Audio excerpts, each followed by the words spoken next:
Sapa iki? Iki anake sapa iki kok? Bagong kuwi Sang Hyang Bathara Wenang. Wah, ya ora terus metingkring ngono. Sirah disungkemi anak bojoe. Mung dinyak-nyak ya nek ora midak telek.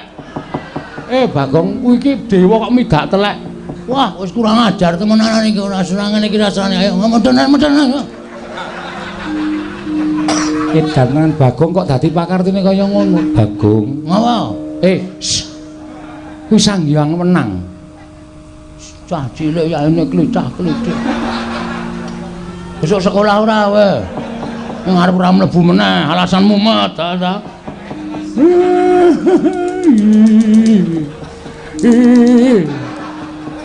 Bagong pancen edan. Ulun ingkang momong lawan Bagong. Inggih Bu Ulun. Mula Bagong ora kena lelara sarta luput saka pepati merga saka ulun. Inggih Bu Ulun. Kresna wonten maring ajauh. Manik Maya kae timbalana mrene. Inggih ngestaken dawuh paduka Hyang Adi Bu Ulun.